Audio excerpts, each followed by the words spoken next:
Hey there, I'm author Sarah A. Chrisman, And I'm Gabriel Chrisman. and today we're going to talk to you about humans' relationship to technology.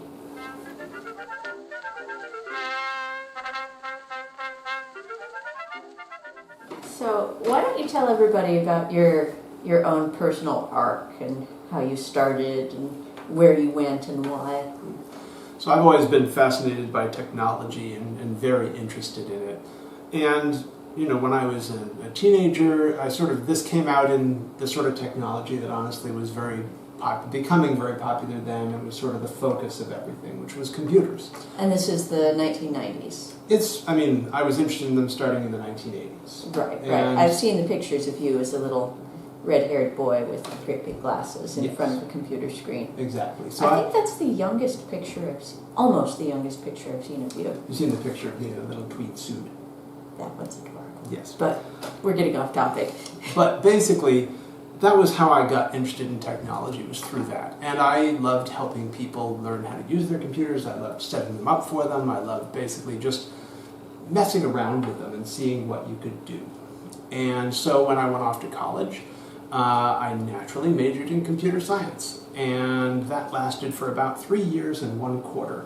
Put a date on this, and a place. Starting in 1995 in Seattle, Washington. And so this is definitely... This is the University of Washington. Yeah, and it's that was ground zero for a lot of technology stuff, besides the Bay Area. That was the place where you had lots of computer stuff going on at the time. And so programming was big, and that's kind of what they were teaching me at college. And I started out really enjoying a lot of it, but as time went on, I started to see more and more of how insular this was and how it was just focused on sort of the computer in relation to itself and not necessarily with relation to other people and what it was actually doing to the world. And then it was really not helpful for a lot of the people who were studying it because it was a very alienating technology. And I saw that very early on. I saw how it really cut people off from each other and that it really didn't help with any of the things that I really was interested in. And so... Why don't you tell your pizza story? Because we mentioned that in other videos, but not necessarily everyone has watched every single one of my videos, although you should. So it's one of those things that seems like something small, but looking back on it was really a big turning point. And it was 3 a.m. I was working on an assignment for computer science in a programming lab at the University of Washington. So it was open all night. A lot of us in there were working on the same project, but they were very concerned about cheating in the department, so we were not meant to be talking to each other at all. But we were poor college students, and we wanted to order a pizza and split it, basically. So we had to sort of find a way to clandestinely message each other on the computers, not appear to be colluding or talking about anything, because that might be interpreted as cheating. And then when the pizza showed up, we'd each sort of individually go over and pay money and then take the pizza back and sit there and eat it. And again, it seems really small in its own way, but that was sort of the straw that broke the camel's back for me, just of this is not the world I really want to contribute to. And so I ended up sort of rethinking everything at that point. And one of those major things was just my personal relationship to technology. I tried to think about what it was that really interested me about technology. Was it the computer or was it something else? And it was, for me, something much more fundamental, sort of a higher level. There were a few things that I really loved doing that happened to intersect with technology. And that was that I really loved problem solving. I really loved the challenge of trying to work out how to make some tool do what I wanted it to do. And I really liked helping connect people with information. And rational thinking. Critical thinking, which is really how you approach both of these challenges. And logic. I did really enjoy symbolic logic, which I just heard from a computer science professor they don't teach anymore in computer science programs, which is really mind-blowing to me. But in any case, because that to me was sort of the fundamental basis of it. Don't lose that train of thought you were going off on, but let's pause that for a second and explain what you mean by logic and why it's important. So to me, the ability to break a problem down, so if you basically have some challenge or some issue you're trying to discuss, the ability to break that down and understand it logically and rationally, to work out, okay, what are the variables here? What are the income, the inputs, the outputs? Like what's our understanding of this system that we're sort of creating in our mind that explains what we're seeing in the world? And if you can sort of create a model in your head, whether you want to think of that as a model or an algorithm or a system, doesn't really matter what you call it, but fundamentally it's trying to understand how the world works. And honestly, that sort of problem solving goes back to ancient Greece. Absolutely. It goes back to the Hellenic philosophers, and actually even the pre-Hellenic philosophers. Yeah, the pre-Socratic philosophers, a whole bunch of those guys were really the fundamental basis for understanding logical systems and logical, rational argument. And that's where my computer science education had started, with symbolic logic. And how's that different from the way computer science is being taught now, according to that professor you talked to? Yeah, now computer science apparently is being taught very procedurally. Like, instead of trying to step back and understand the abstract algorithms and what you're trying to do, it's just a matter of, here's what we're trying to do it. Now do the next bit. It wasn't really trying to understand how all this stuff works or any of that. It was just, churning out code. Yeah, it sounded to me, based on what you were saying about your conversation with this professor, that they were just teaching them how to use a particular product that's going to be obsolete by the time they graduate. Yes.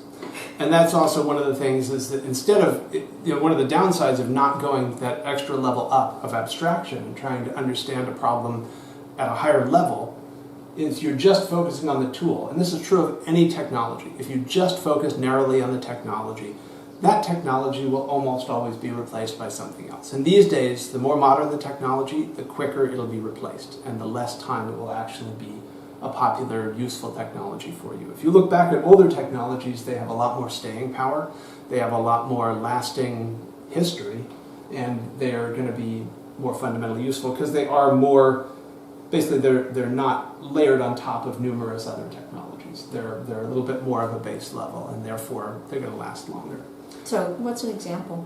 So for instance, if you, basically some of the differences. Bicycles. Yes, okay, fine, bicycles. So we'll go back to my story there. And so while I was thinking about this and trying to work out my own relationship to technology, I tried to think about what technologies I was using in my life that didn't alienate but actually connected you to the real world and connected you to other people. And that was the bicycle, which I was using to ride to campus at the time every day. And as I was sort of making the decision to drop out, I found that those rides to campus got longer and longer as I just sort of thought, and I also enjoyed what I was doing. And eventually I made the rational, logical decision to start working at a bicycle shop instead of going to college. And that was really where I solidified a lot of these ideas, because I found that here was a different technology, again, a more basic technology that was mechanical, that you could understand by taking it apart. You could then learn this whole sort of system, and then you could help people make that system work the way they wanted it to, in order to make real things happen in the real world. And that was a very grounding technology. It was a very grounding experience, and it was a way to also understand, what it was I really fundamentally enjoyed about technology. And the bicycle was, the perfect example for me, at least. But in terms of that, I found a lot of other technologies from that same era, from the 1880s, 1890s, that really work the same way in the world, whether it's the sort of boiler technology for heating a house, whether it's, some of the construction stuff. It's, honestly, I'm an amateur with that compared to bicycles because I'm just learning it. But if you learn enough of the basics and you think about it, just try to work out systems rationally and try to make a procedure for yourself, you can try to just about accomplish anything with these things. Well, I think it's important to remember that just like in the 19th century people said that fire is a good servant but a bad master, you can extend that to all technology. That technology is a good servant but a very bad master. And for me, the fundamental difference there is that, sure, I was learning a lot in computer science, but there was no way that I could basically build a computer from absolute scratch. Mm-hmm. And a bicycle now I can absolutely build from just chunks of steel. And that is basically a a fundamentally different relationship to technology. It's an ability to really understand the whole of a technology and be able to modify it any stage of it and make it whatever you want it to be. Talk a little bit about that distinction between technology as something that can be comprehended in the true meaning of the word comprehended versus black boxes. Right. So a lot of the computer technology, a lot of the electronic technology is a black box. In other words, if you take it apart trying to understand it, unless you have done an incredible amount of work beforehand, you really can't learn much from it. You're not going to see how a cell phone works by cracking it open. You really aren't. You'll just void your warranty. Exactly, which is another part of the whole mess. The lack of right to repair. But in any case, a technology that is more transparent is a technology that if you disassemble it or you take it apart carefully, you can understand how each part connects to the rest and how it accomplishes what it accomplishes.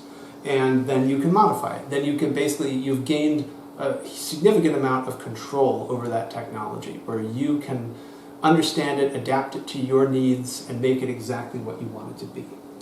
Otherwise, basically, any technology, it can be a tool, it can be a powerful tool, but if all you understand is how to use that tool, first you have the problem of, well, when you have a hammer, everything looks like a nail, right? This is a very powerful tool. This has definitely happened with computers. Nowadays, everyone who has a computer who knows something basic about how to operate it thinks that computers can improve absolutely any aspect of life. They'll walk your dog for you. Exactly. They'll do absolutely everything, and a lot of the time it's just not a good tool for that. And so the knowledge of extra types of tools and how they work and what they can do for you, and just the fact that there are other options, is an important thing for people to understand. And there are, again, you may have an incredibly powerful tool. You may have, a nuclear reactor that you understand, but it's not the best tool for everything. And it's just a matter of... Which brings me to another wonderful statement from the 19th century. Send not for a hatchet to break open an egg. Yeah, it'll do the job, but it's not good at it, and there are certainly better options. Right. And the same thing is true with a lot of our technologies. And so I've really chosen to prioritize, in my life at least, technologies that are more transparent, that a little bit more sort of a base level, so that you can understand them, adapt them to your needs, and make them do what you want to do, and not have to just take a technology for which essentially, sure, it's a tool for you, but you're also sort of being used as a tool by this technology instead of having control and command of it. And so that's something that I really, wanted to avoid, and that's why I've never owned a cell phone. It's something I decided pretty much back at the time that I dropped out of the computer science program. It's like, okay, I especially see that this is the furthest intrusion of this into personal life and daily life, even back in the 90s, and so I decided I wanted no part of that. As two people who've never owned cell phones, it's been really kind of entertaining for us to move into Amish country and see that even the Amish here have cell phones. Yes, that is pretty interesting. The Amish think we're old-fashioned, which is very interesting. Actually, that was really cute. I know this is a tangent, but it was really cute. We went to an Amish general store last weekend, and there was a lady who was stocking the bulk section, and she looked at, and classic Amish, she had the prayer cap and everything, but she looked at me and she told me, "Oh, do you dress that way every day?" I said, "Yeah." And she said, old time, which I thought was adorable that an Amish woman was calling me old-fashioned. Yeah, and so it's fascinating for me to sort of see the different relationships with technology. But one of the good things about living in an area with the Amish is that people are predisposed to understand because they've seen these examples of people who make different choices in their personal lives about technology. And that's very different from back in the Northwest. Right. But it's something that I do want more people to understand. And you don't have to become Amish to make different choices about your technology. And you can pick and choose. You can basically decide what your personal relationship will be and what you're interested in doing based on how you feel about things. I personally feel far better about everything and more connected to the world when I understand my tools and technology and can make my own choices about how I'm going to interact with the world. As humans, we really do. Our main interactions with the world are all through the lens of technologies of various sorts. I mean, almost no one is going to be living naked in a state of nature. It just is not the way that humans live these days, almost anywhere on the planet. almost everyone has some sort of technology that's supporting and intermediating between them and the world. Well, even if you go back hundreds of thousands of years, we had the technology of fire. Yes, Humans absolutely. have always had technology. That's part of what makes us human. Yeah. And we had this discussion earlier of was fire humanity's oldest tool? And he said, well, we had rocks. And I said, but other animals use rocks. Humans are really Still a the only tool. ones that use fire. So was that what made us human? And we had this whole discussion about it. Yeah. But And it's anyhow, an interesting thought. But I do think that essentially our use of technology and tools is something that really does define us and separate us. And that is how we perceive the world. So why shouldn't we take that extra step of being conscious about our use of those tools and being conscious about which tools that you want to use in your personal life to interact with the world, and maybe even work out why. And for me, that's been, at least sort of half a lifetime working out. But I think, again, it's really fundamental. It's really valuable to have that sort of thought process and to try to understand both the world and yourself through these sorts of tools and find out how you want to be with the world. do you ever regret not going for finishing that last quarter of school? 2 quarters. Last 2 quarters of Yeah. school in the honors department of the computer science program at the University of Washington, where you could have, made $1 billion by now and married a supermodel instead of marrying the girl the Amish call old-fashioned. I'm pretty content with my life here. Sure, they make a ton of money. I don't think it's helping them as people. And that's why I didn't stay in technology. Well, except that I did stay in technology. I just chose very different technologies and far less lucrative technologies. Yeah, but I love you anyways. Good. Didn't marry you for your money. Well, that's a good thing. Married you for your cats, maybe. They're both our cats. They're both of our cats. Yeah. Yes. Yes, cats, not servants. Okay, masters. So, Thank you for watching today. We hope you enjoyed this video. If you did, please give it a nice thumbs up. And remember to tell people about my books. Happy reading.